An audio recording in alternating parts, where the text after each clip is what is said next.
पिता पुत्र पवित्र आत्मा के नाम पर आमीन। हे पिता परमेश्वर, हम आपकी स्तुति करते हैं, हम आपकी आराधना करते हैं, हम आपकी महिमा गाते हैं। हे पिता परमेश्वर, आज के दिन आप हमारे साथ रहकर हमारा मार्गदर्शन करने के लिए धन्यवाद। आपकी उपस्थिति हमारे साथ हर पल हर घड़ी साय के साथ रही, और आज के दिन आपने हमें विश्राम प्रदान किया, उसके लिए धन्यवाद। हे पिता परमेश्वर, आपकी प्रेम दया करुणा अनुकंपा के लिए धन्यवाद, जो हमेशा हमारे लिए नहीं हो जाती है। हे पिता परमेश्वर, आज के दिन हमारे परिवारों को प्रदान किए सभी आध्यात्मिक भौतिक कृपा दानों के लिए कोटि कोटि धन्यवाद। हे पिता परमेश्वर, आपके पवित्र आत्मा के लिए धन्यवाद। हे पिता परमेश्वर, आपके पुत्र यीशु मसीह के क्रूस मरण के लिए धन्यवाद। हे पिता परमेश्वर, आज के इस संध्या समय में आपने हम सबों को एक साथ यहाँ पे एकत्रित किया, ताकि हम सब आपके वचनों को सुन सके।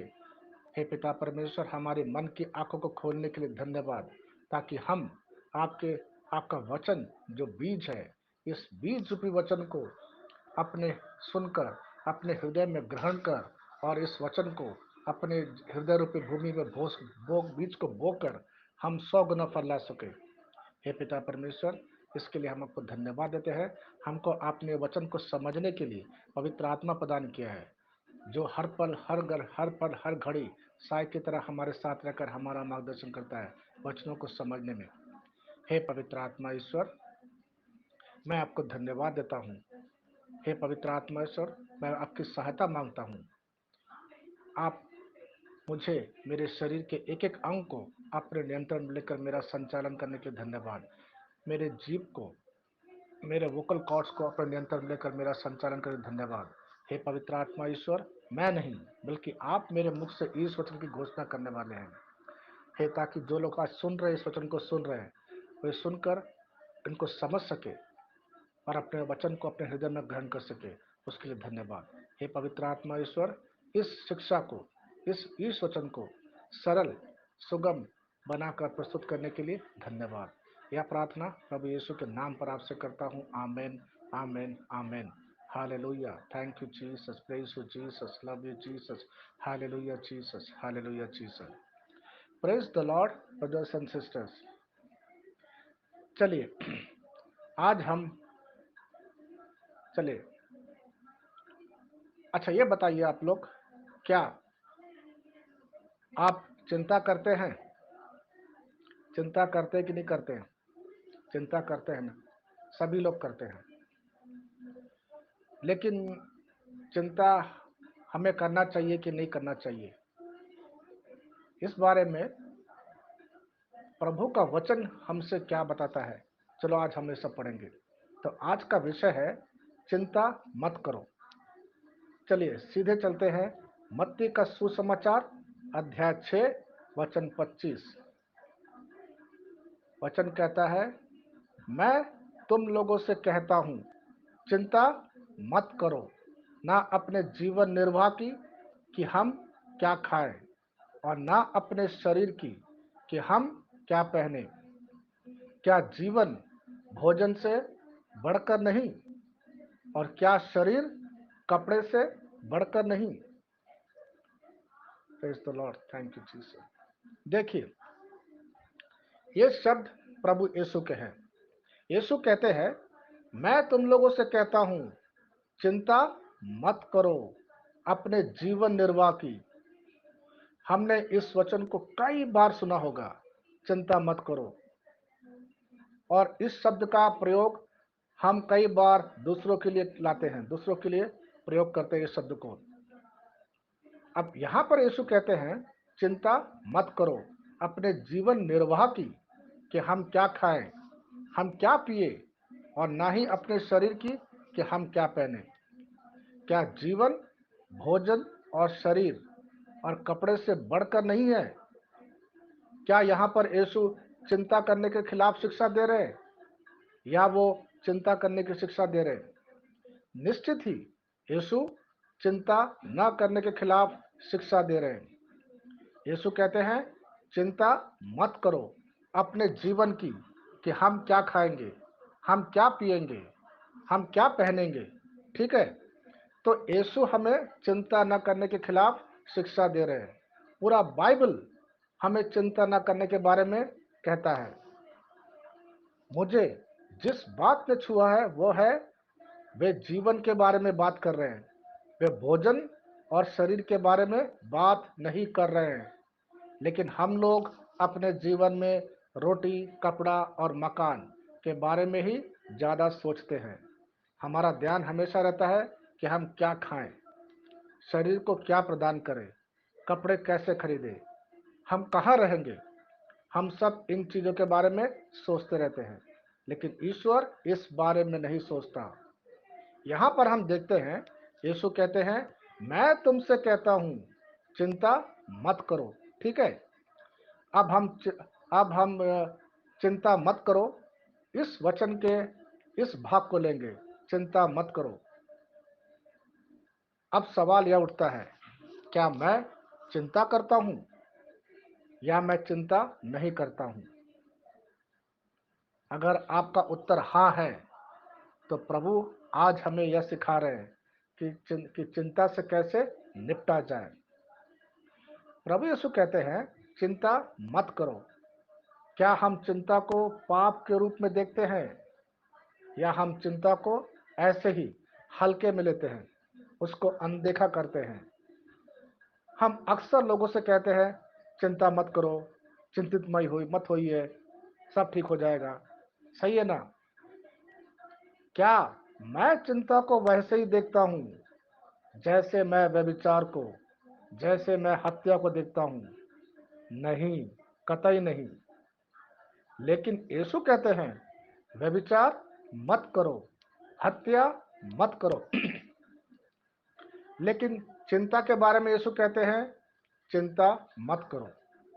क्या हमने चिंता को पाप के रूप में स्वीकार किया है? हम चिंता को पाप के रूप में देखते हैं, जैसे हम हत्या या व्यभिचार को पाप के रूप में देखते हैं। एक छोटा सा उदाहरण द्वारा इसे समझते हैं। जब हम किसी को हमारे सामने कोई पाप करते हुए देखते हैं या कोई गलत काम करते हुए देखते हैं, क्या मैं उस व्यक्ति को दोषी ठहराता हूँ? बिल्कुल, 100%। यदि एक व्यक्ति झूठ बोलता है, हम उस व्यक्ति पर तुरंत दोष लगाने से नहीं चूकते। उस व्यक्ति के पास जाकर तुरंत बोलते हैं उसकी गलती के बारे में। किंतु चिंता रूपी पाप के बारे में क्या? जब मैं चिंतित होता हूँ, तब क्या? तब मैं स्वयं को दोषी के रूप में देखता हूँ।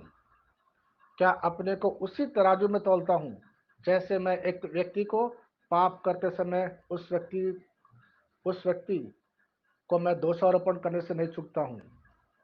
परंतु मैं अपने बारे में क्या सोचता हूँ, हालांकि मैंने हत्या या व्यभिचार जैसा जघन्य पाप नहीं किया हो। इसलिए हमें लोगों के साथ धैर्य, प्रेम और क्षमाशीलता के साथ व्यवहार करना चाहिए, जैसा कि मेरा पिता परमेश्वर मेरे साथ धैर्य, प्रेम और क्षमाशीलता के साथ व्यवहार करता है। प्रिय भाई और बहनों, मैंने बहुत से विश्वासी को देखा है, सबको नहीं, बहुत से लोगों को देखा है। बहुत से लोग जो ईश्वर का वचन जानते हैं, वो बाइबल का शुरू से लेके आखिर तक पढ़ना जानते हैं, एक एक वर्ड जानते हैं, और बहुत से किताबें पढ़ते हैं। बहुत से जो उनको बहुत सारा ज्ञान है बाइबल के बारे में। लेकिन लेकिन वे जानते हैं कि धर्मगण क्या करता है, लेकिन वे चिंता करते हैं। लेकिन ईश वचन के अनुसार यीशु कह रहे हैं, चिंता मत करो। इसका मतलब है कि जब शैतान चिंता, तनाव, व्यग्रता का हथियार मेरे दिमाग में अपने विचारों के द्वारा लाता है, उस समय मुझे अत्यधिक सतर्कता बरतने की आवश्यकता है। अब यीशु हमसे कह रहे हैं, चिंता मत करो।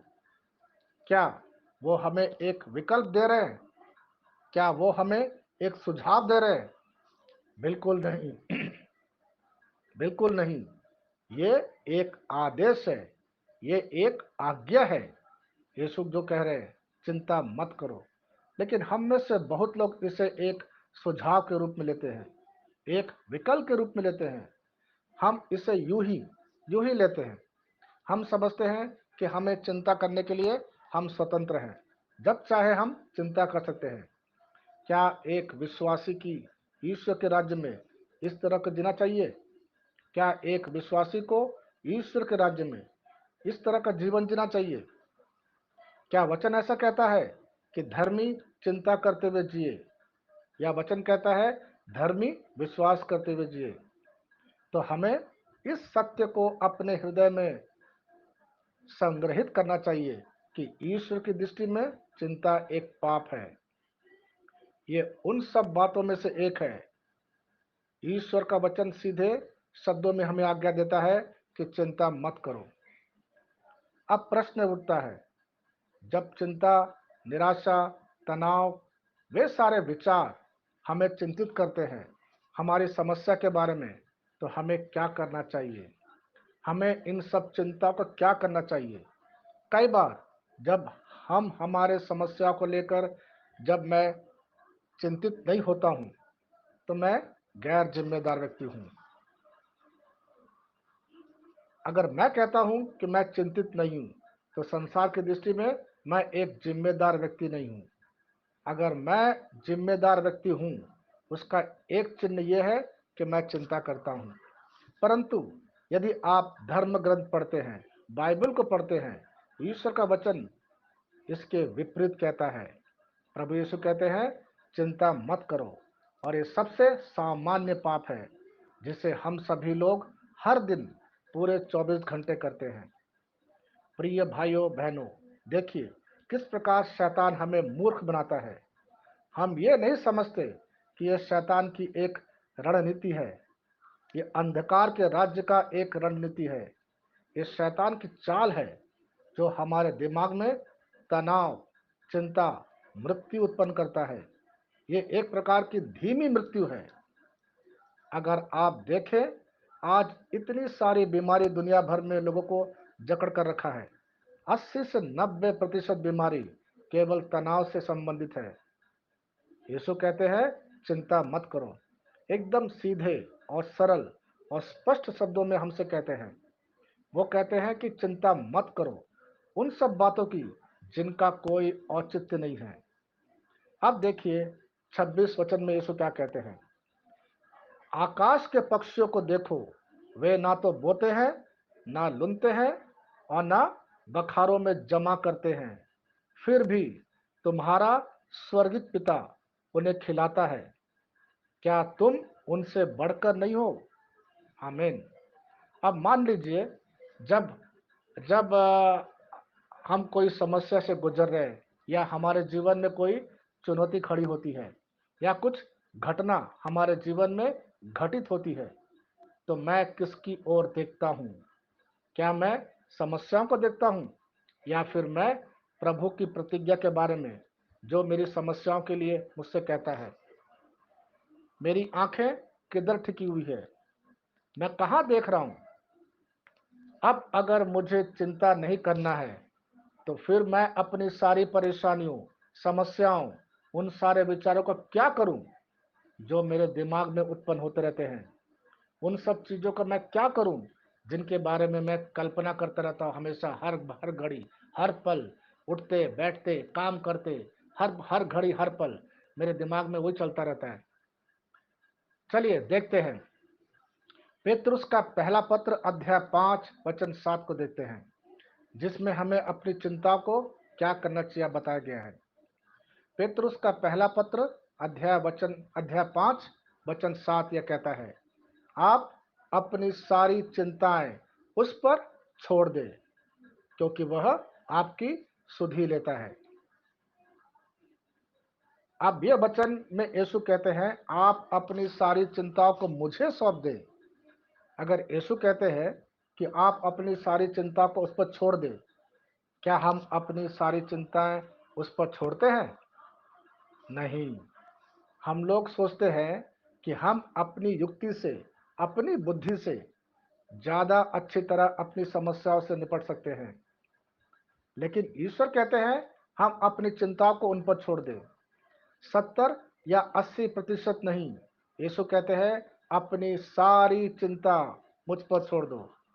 अब ये बताइए, कल, मान लीजिए कल कल आपने कितनी बार अपनी चिंताओं को प्रभु में छोड़ा है, और कितनी बार हमने कुछ हिस्सा हिस्सा को अपने पास रखा है।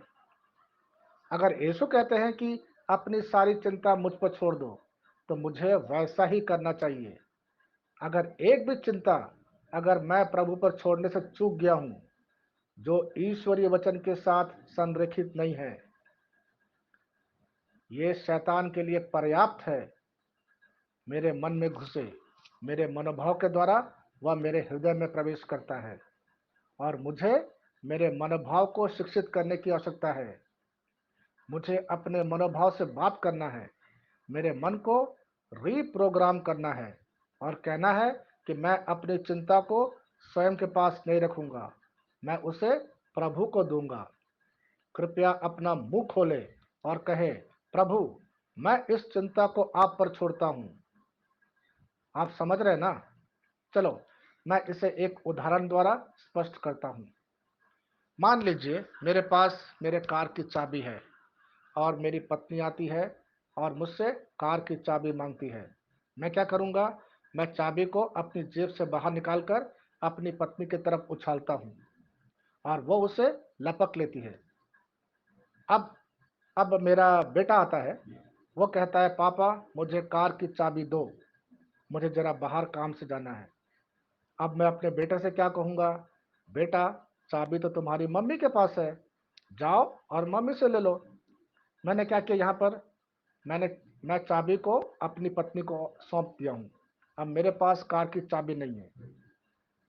इसी तरह जब जब शैतान चिंता, तनाव, उत्कंठा के विचार हमारे मनोभाव में लाता है, हमारे दिमाग में लाता है, उस विचार को तुरंत ही प्रभु यीशु को सौंप दे। बोलिए, हे प्रभु, इस वक्त जो मेरे मन में विचार उठ रहे हैं, जो आपके वचन के विरुद्ध है, इस इस चिंता को, इस विचार को मैं आपके हाथ में देता हूं।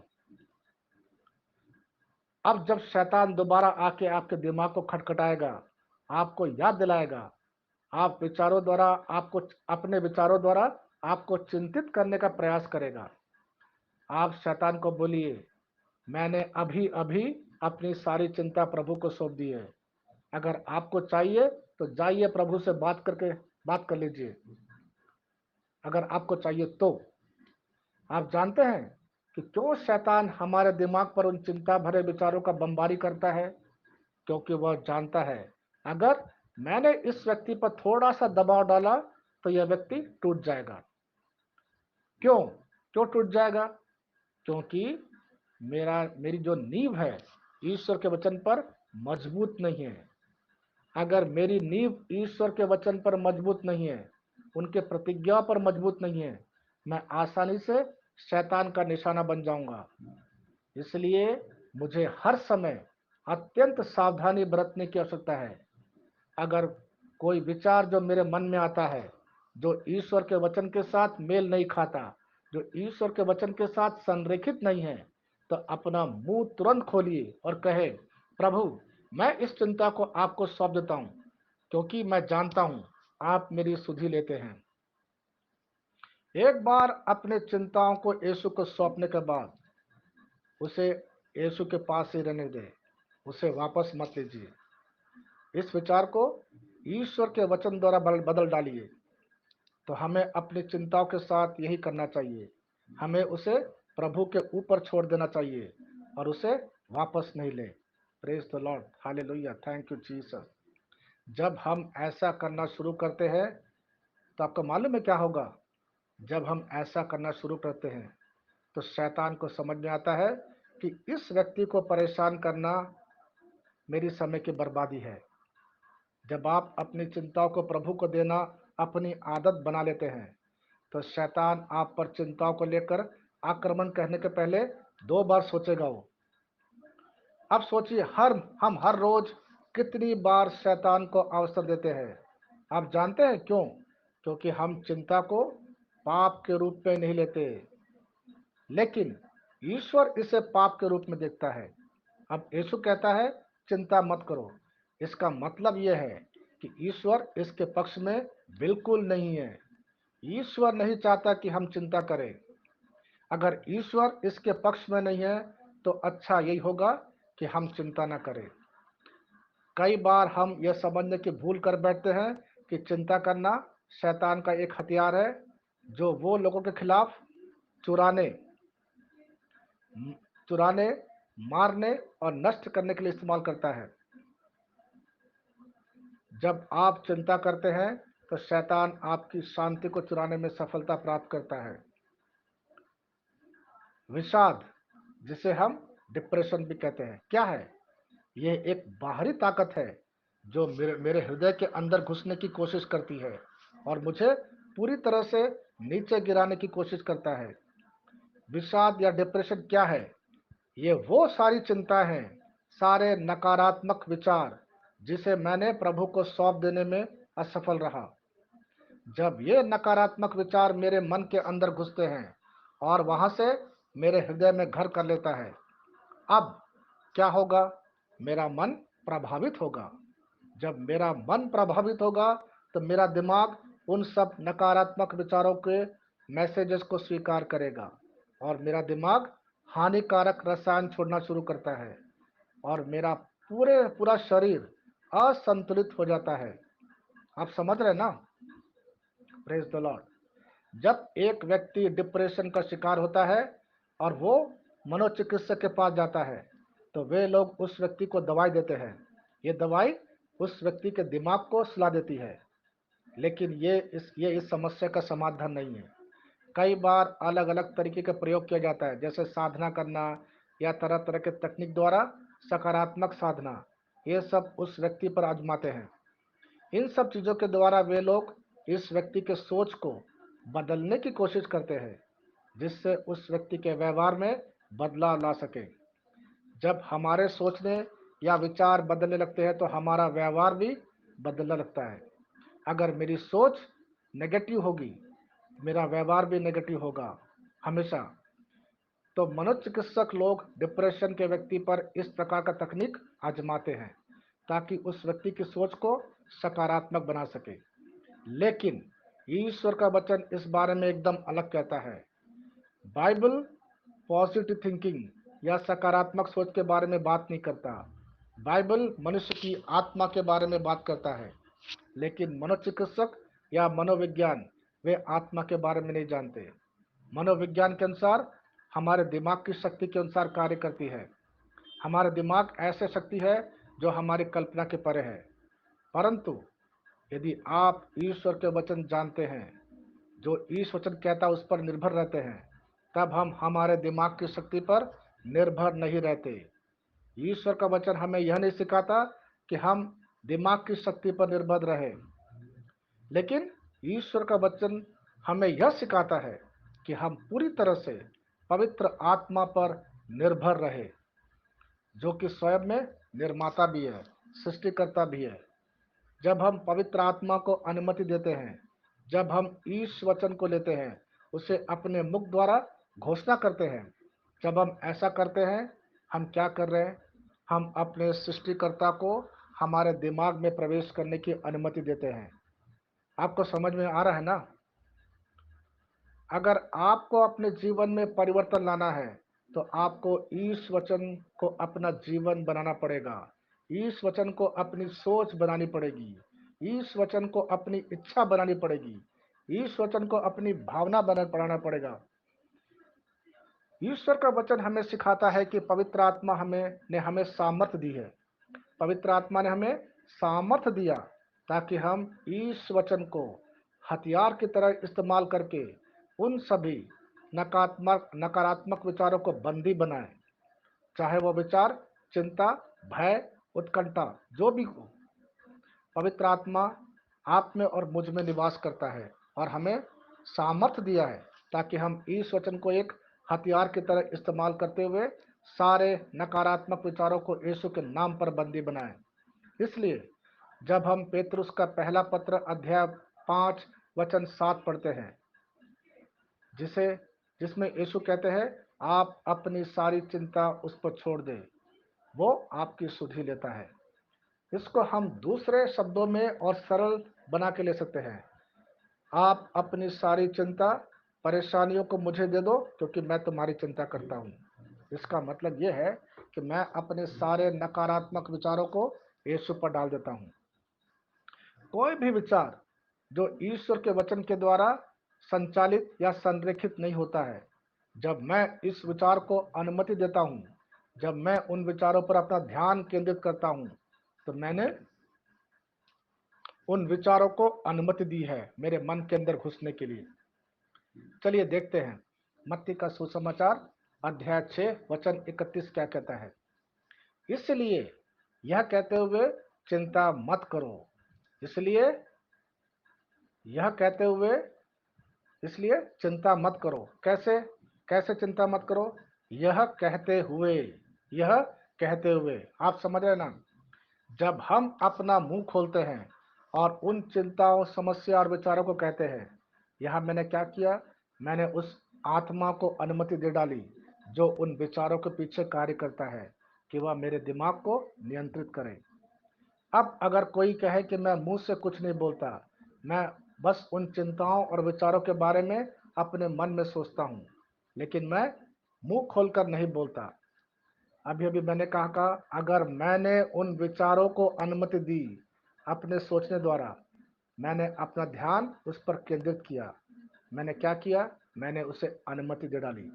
अब मैं अपने नियंत्रण में नहीं हूँ, बल्कि वो आत्मा मुझे अपने नियंत्रण में ले लिया। जब आपने इस आत्मा को, इस चिंता और भय रूपी दुष्ट आत्मा को आपने अनुमति दी है कि वह आपके दिमाग को नियंत्रित करे। यह दुष्ट आत्मा किसी सकारात्मक सोच या अन्य किसी चीज को समर्पण नहीं करेगा, बल्कि यह दुष्ट आत्मा केवल सिर्फ ईश्वर की आत्मा को समर्पित करेगा। Praise the Lord. अब अगर कोई कहे क्या मैं चिंता मुक्त जीवन जी सकता हूं? इसका उत्तर है हाँ। आप अपने जीवन के हर पल को चिंता मुक्त कर सकते हैं अगर आप एक निर्णय लेते हैं कि मैं अपने सारे चिंताओं को, सभी नकारात्मक विचारों को, हर भय को मैं प्रभु को सौंप देता हूँ।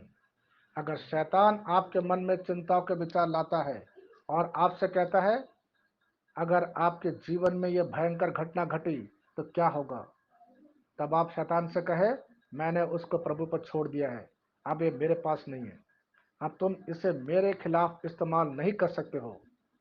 यह एक शक्तिशाली सच्चाई है। जब एक बार आप अपनी चिंताओं को प्रभु को सौंप देना शुरू करते हैं, तो आपके जीवन में परिवर्तन आना शुरू होता है। जब ईश्वर की शक्ति कार्य करने लगती है, क्योंकि आपने अपने विश्वास को कार्यान्वित किया है अपनी चिंता को प्रभु को सौंपकर। हमेशा इस बात को याद रखें, ईश्वर कभी भी आपकी चिंताओं को आपके हाथ से नहीं लेगा। ये गलतफहमी मत रहना कि ईश्वर आके मेरे हाथ से मेरी चिंताओं को ले लेगा। आपको उसे प्रभु को सौंप देना होगा। आपको समझना होगा, आपको इसे प्रभु को देना ही होगा। ईश्वर आपसे नहीं लेने वाला, क्योंकि ईश्वर ने हमें अपने प्रतिरूप और अपने सदृश बनाया है। उसने हमको स्वतंत्रता दी है। ईश्वर अपने आप से हमसे कुछ नहीं लेगा जब तक हम इसे अपने से होकर नहीं सौंपेंगे। और जब हम अपनी चिंताओं को प्रभु को सौंप देते हैं, उसको प्रभु के वचनों से बदल डालें। चलिए मत्ती का सुसमाचार अध्याय 14, आपको याद होगा जब पेतरुस पानी में चलना शुरू करता है। चलो देखें उस घटना को। मत्ती का सुसमाचार अध्याय 14 वचन 22। इसके तुरंत बाद यीशु ने अपने शिष्यों को इसके लिए बाध्य किया कि वे नाव पर चढ़कर उनसे पहले उस पार चले जाएं। इतने में वे स्वयं लोगों को विदा कर देंगे। और इसके बाद यीशु ने अपने शिष्यों को इसके लिए बाध्य किया कि वे नाव पर चढ़कर उस पार चले जाएं। अब क्या ये शिष्य अपनी इच्छा से गए थे या यीशु ने उन्हें बाध्य किया? वे अपने से होकर नाव पर सवार नहीं हुए, बल्कि यीशु ने उन्हें बाध्य किया। इसका मतलब है कि शिष्य लोग जाना नहीं चाहते थे। सही है ना? तो यीशु ने अपने शिष्यों को बाध्य किया कि वे नाव पर चढ़कर उनसे पहले उस पार चले जाएं। उन्होंने लोगों को विदा किया, तो इसका मतलब यह हुआ कि यीशु ने अपने शिष्यों को इसके लिए बाध्य किया कि वे नाव से उस पार चले जाएं। अब इसी अध्याय का वचन 23 से आगे पढ़ते हैं। यीशु लोगों को विदा कर एकांत में प्रार्थना करने पहाड़ी पर चढ़े। संध्या होने पर वे वहां अकेले थे। नाव उस समय तट से दूर जा चुकी थी। वह लहरों से डगमगा रही थी क्योंकि वायु प्रतिकूल थी। रात के चौथे पहर यीशु समुद्र पर चलते हुए शिष्यों की ओर आए। जब उन्होंने यीशु को समुद्र पर चलते हुए देखा तो वे बहुत घबरा गए और यह कहते हुए, यह कोई प्रेत है, डर के मारे चिल्ला उठे। यीशु ने तुरंत उनसे कहा, ढारस रखो, मैं ही हूं, डरो मत। पेतरुस ने उत्तर दिया, प्रभु, यदि आप ही हैं तो मुझे पानी पर अपने पास आने की आज्ञा दीजिए। यीशु ने कहा, आ जाओ। पेतरुस नाव से उतरा, पानी पर चलते हुए यीशु की ओर बढ़ा, किंतु वह प्रचंड वायु देखकर डर गया और जब डूबने लगा तो चिल्ला उठा, प्रभु, मुझे बचाइए। यीशु ने तुरंत हाथ बढ़ाकर उसे थाम लिया और कहा, अल्पविश्वासी, तुम्हें संदेह क्यों हुआ? यह प्रभु यीशु का पवित्र सुसमाचार है। Thank you Jesus. यहाँ पर 26वें वचन में हम पढ़ते हैं, शिष्य लोग डर के मारे चिल्ला उठे। जब हम डरते हैं हम क्या बोलते हैं? क्या हम ईश्वर का वचन बोलते हैं या अपनी समस्याओं को बोलते हैं? अब वचन 27 से 31 हमने पढ़ा भी। अब सुनिए, अगर कहीं भी एक रास्ता होगा, शैतान आपको अपनी नजर को ईश्वर के वचन से दूर रखने की कोशिश करेगा। शैतान अवसर की तलाश में रहता है ताकि वह आपका ध्यान वचन से दूर कर सके। अगर कोई समस्या खड़ी करना पड़े तो आपके जीवन में समस्या लेकर आपका ध्यान वचन से दूर करने की कोशिश करेगा। अगर वह आपको अपमानित करना चाहे तो वह आपको अपमानित करेगा ताकि वह आपको वचन से दूर रख सके। वह आपके पास ऐसी परिस्थिति बनाएगा ताकि आपको वह गोल गोल घुमा सके। यही उसने पेतरुस के साथ किया। 28वें वचन में पेतरुस ने उत्तर दिया, प्रभु, यदि आप ही हैं तो मुझे पानी पर अपने पास आने की आज्ञा दीजिए। यीशु ने कहा, आ जाओ। जब पेतरुस ने उत्तर दिया, प्रभु, यदि आप ही हैं तो मुझे आपके पास आने की आज्ञा दीजिए, तो प्रभु यीशु ने कहा, आ जाओ। जब पेतरुस नाव से कूदा, जब वह नाव से कूदकर पानी में उतरा तो वह यीशु के कहने पर उतरा या प्रचंड वायु देखकर उतरा। वह नाव से कूदा क्योंकि यीशु के एक शब्द आ जाओ को सुनकर उसने नाव से कूदा पानी में। जब पेतरुस पानी में उतरा, अब देखते हैं कि 29वां वचन क्या कहता है। यीशु ने कहा, आ जाओ। पेतरुस नाव से उतरा और पानी में चलते हुए यीशु की ओर बढ़ा। अब यहाँ पर पेतरुस ने सभी प्राकृतिक नियमों की अवहेलना की। हाँ, यीशु के एक शब्द आ जाओ पर क्रियात्मक कार्रवाई की और नाव से कूद पड़ा। अब क्या हुआ? वह पानी में चलने लगा बिना कोई परेशानी के। वह विश्वास के साथ आगे बढ़ रहा था क्योंकि वो यीशु के एक ही शब्द आ जाओ शब्द पर अपना ध्यान केंद्रित किया हुआ था। ध्यान से सुनना, यहाँ पे वो विश्वास के साथ आगे बढ़ रहा था क्योंकि वह यीशु के एक ही शब्द आ जाओ शब्द पर अपना ध्यान केंद्रित किया हुआ था। परंतु हम 30वें वचन में पढ़ते हैं, किंतु वह प्रचंड वायु देखकर डर गया। जब डूबने लगा तो चिल्ला उठा, प्रभु, मुझे बचाइए। जब उसने जब पेतरुस ने अपनी नजरों को उस शब्द आ जाओ से हटाकर कहाँ देखने लगा? प्रचंड वायु की ओर। जब उसने प्रचंड वायु देखा तो वह डर गया। हम सभी जानते हैं कि पेतरुस पेशे से मछुआरा है। उसने इस तरह की कई समुद्री तूफानों का सामना किया होगा, अवश्य किया होगा, और हर एक मछुआरा को तैरना आता है। पेतरुस जानता है जब वायु इतनी प्रचंड हो तो कोई व्यक्ति अगर पानी में उतरेगा तो अवश्य डूबेगा। लेकिन इधर पेतरुस पानी पर चलता है। अगर हम इतिहास को देखेंगे तो हमें पता चलेगा सिर्फ यीशु के बाद पेतरुस ही अकेला एक ऐसा व्यक्ति था जो पानी पर चला। लेकिन कुछ दूर चलने के बाद वह अपना ध्यान यीशु के शब्द आ जाओ से हटाकर उस प्रचंड वायु पर केंद्रित किया। जब उसने अपना ध्यान उस समुद्र तूफान पर केंद्रित किया, उसी समय वो अपने विश्वास से फिसल गया और वो डूबने लगा। सुनिए, इसे अपने जीवन में कभी ना होने दें। एक बार आपको प्रभु का वचन मिल गया, आपको प्रकाशना मिल गया, आपको प्रज्ञा मिल गई, एक बार आपको ईश्वर के वचन का ज्ञान मिल चुका है, तो उसे थामे रहिए, उसे कभी मत छोड़ना। और किसी चीज पर या किसी भी परिस्थिति पर अपना ध्यान न केंद्रित करें। शैतान सब कुछ करेगा ताकि वह आपको वचन की पकड़ से ढीला कर सके। प्यारे भाइयों और बहनों, आज हम लोग जो सीख रहे हैं उसमें यीशु हम लोगों से कहता है, इसलिए मैं तुमसे कहता हूँ, चिंता मत करो कि तुम क्या खाओगे, तुम क्या पियोगे, तुम क्या पहनोगे। यीशु कहते हैं, क्या जीवन इन सब चीजों से बढ़कर नहीं है? जो कुछ भी उसने हमें दिया है, उसमें सबसे बढ़कर अनंत जीवन उसने हमें दिया है। अगर उसने ये हमें दिया है, तो वह हमें जीने के लिए सब कुछ नहीं देगा? देखिए, हमारे स्वर्गीय पिता ने हमें जीवन दिया है। Praise the Lord. चलिए फिर से एक बार मत्ती का सुसमाचार अध्याय 6 वचन 25 को देखते हैं। मैं तुम लोगों से कहता हूँ, चिंता मत करो, ना अपने जीवन निर्वाह की कि हम क्या खाएं, और ना अपने शरीर की कि हम क्या पहने। क्या जीवन भोजन से बढ़कर नहीं, और क्या शरीर कपड़ों से बढ़कर नहीं? आज हम लोग सुरक्षित हैं इसलिए कि जो पिता परमेश्वर ने मेरे और आपके लिए किया है। पिता ने हमें जीवन दिया है। इस वचन में यीशु कहते हैं, जीवन भोजन और शरीर से बढ़कर नहीं है। वे कहते हैं कि पिता ने हमें जीवन और शरीर दिया है, जो सभी चीजों से बढ़कर है।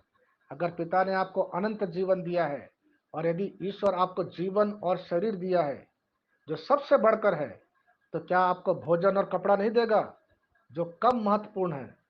देखिए, हमें पिता परमेश्वर पर भरोसा करना सीखना पड़ेगा, क्योंकि हमें उन्होंने जीवन दिया है। तो क्या वह हमें जिंदा रखने के लिए रास्ता नहीं निकालेगा? इसके बाद यीशु कहता है 26वें वचन में, आकाश के पक्षियों को देखो, वे ना तो बोते हैं, ना लुनते हैं, और ना बखारों में जमा करते हैं, फिर भी तुम्हारा पिता उन्हें खिलाता है। क्या तुम उनसे बढ़कर नहीं हो? यीशु हमसे कहते हैं कि तुम्हारा स्वर्गीय पिता उन्हें खिलाता है। वह ये नहीं कह रहा है मेरा स्वर्गीय पिता, बल्कि यीशु कह रहा है तुम्हारा स्वर्गीय पिता फिर भी उन्हें खिलाता है। अब ध्यान से सुनना, जब एक व्यक्ति अपने पापों के लिए पश्चाताप करता है और यीशु को अपने जीवन का प्रभु, ईश्वर और मुक्तिदाता के रूप में स्वीकार करता है, उसी क्षण यीशु का पिता, स्वर्गीय पिता, हमारा पिता बन जाता है। Praise the Lord, hallelujah, thank you Jesus. इसलिए वह कह रहा है, फिर भी तुम्हारा स्वर्गीय पिता उन लोगों की ओर इंगित कर रहे हैं और कह रहे हैं, सुनो, वह तुम्हारा स्वर्गीय पिता है। तुम इन सब पक्षियों से मूल्यवान हो। प्रभु यीशु क्रूस पर पक्षियों के लिए नहीं मरा, वो हम लोगों के लिए, वह हम लोगों के समान स्वभाव से मानव था। वह मेरे पापों को अपने शरीर में वहन करते हुए मेरी मृत्यु को अपने ऊपर लिया। इसलिए पिता परमेश्वर हम सबों को अपने एकलौते पुत्र यीशु के रूप में देखता है, ना कि हमारे नाम से। जब पिता परमेश्वर हम सबों को देखता है, तो वह हमारी आत्मा को देखता है, क्योंकि मेरा ये जीवन अब मसीह में छिपा हुआ है। आमीन। यहाँ पर वह कहता है, क्या तुम लोग उन सबसे मूल्यवान नहीं हो? अब वचन 27 में यीशु कहते हैं, चिंता करने से तुम में से कौन अपनी आयु घड़ी भर भी बढ़ा सकता है? चिंता करने से तुम में से कौन अपनी आयु घड़ी भर भी बढ़ा सकता है? यीशु हमसे कहता है, पिता ने आपको जो जीवन दिया है, वह आपके जीवन की देखभाल करता है। वो तय करेगा हमारे जीवन की अवधि, हम कब तक इस पृथ्वी पर जिएंगे। इसलिए हम लोगों के लिए अत्यंत आवश्यक है कि हम आत्मा को जीतने के लिए ईश्वर के राज्य में जिए। अब वचन 28 में यीशु कहते हैं, और कपड़ों की चिंता क्यों करते हो? खेत के फूलों को देखो, वे कैसे बढ़ते हैं, वे ना तो श्रम करते हैं और ना काटते हैं। आप जानते हैं, हम लोग चिंता और इन विचारों को क्यों अनुमति, या हम उन विचारों के ऊपर ज्यादा ध्यान देते हैं? क्योंकि हम लोग ईश्वर के वचन को हमारे दिमाग को नियंत्रित करने या शासन नहीं करने देते। जब हम पर हमला होता है तभी हम युद्ध के लिए अपने को तैयार करते हैं। हम पहले से ही युद्ध अभ्यास नहीं करते। तो जब एक व्यक्ति प्रभु के सानिध्य में बैठता है और ईश्वर के साथ घनिष्ठता बनाता है, रिश्ता कायम करता है प्रभु के साथ, जब हमारे दिन अच्छे चल रहे होते हैं, सब कुछ अच्छा रहता है, हमारे जीवन में सब कुछ अच्छा हो रहा है, उस समय यदि एक व्यक्ति भोग विलास में समय व्यतीत करता है, मौज मस्ती में दोस्तों यारों के साथ अपना समय व्यतीत करता है, प्रभु के साथ समय व्यतीत करना उसे बिल्कुल पसंद नहीं है, और जब अचानक उस व्यक्ति पर विपत्ति टूट पड़ती है, अब वो व्यक्ति नहीं जानता क्या करूं, कहाँ जाऊं। तो जब सब कुछ अच्छा चल रहा हो तो क्यों ना हम प्रभु के साथ ज्यादा समय व्यतीत करें, ज्यादा समय बिताएं, ताकि मैं अच्छी तरह से तैयार कर सकूं अपने आप को। मैं ईश्वर अब मैं क्या होता है, जब मैं प्रभु के साथ अपना रिश्ता कायम करता हूं तो क्या होता है, मैं ईश्वर के स्वभाव को समझने लगता हूं, मैं उसके साथ गहरा रिश्ता बनाता हूं, और प्रभु मुझे छुपे हुए रहस्य को मुझ पर प्रकट करता है, जो मुझे नहीं मालूम था। ये आगे जाकर मेरी मदद करेगा। Amen. Thank you Jesus, praise to Jesus, hallelujah. हे पिता परमेश्वर, हम आपकी स्तुति करते हैं, आराधना करते हैं, महिमा गाते, धन्यवाद देते प्रभु। आपने हमें इस सुंदर वचन के द्वारा आपने हमें इस सत्य को समझाया, पवित्र आत्मा के सामर्थ्य में समझाया कि हम अपने जीवन पर शैतान जब हमारे मन में जो विचार डालता है, चिंता रूपी विचार डालता है, उसको उस समस्याओं को, उस चिंताओं को हमें कैसे निपटना है, इसे आपने अपनी पवित्र आत्मा के द्वारा हमें समझाया। धन्य पिता परमेश्वर, इस सुंदर सत्य को समझाने के लिए धन्यवाद। हे पवित्र आत्मा ईश्वर, मैं आपको धन्यवाद देता हूँ कि आपने मेरा मेरा जीव का, मेरे कंठ का इस्तेमाल करते हुए इस वचन को सुंदर और सरल बना के प्रस्तुत किया, ताकि जो लोग सुन रहे हैं और जो लोग सुनने वाले हैं वे इसको समझ सकेंगे सरलतापूर्वक और अपने जीवन में परिवर्तन ला सकेंगे। यह प्रार्थना प्रभु यीशु के नाम पर आपसे करता हूँ, आमीन। Hallelujah, hallelujah. Thank you Jesus,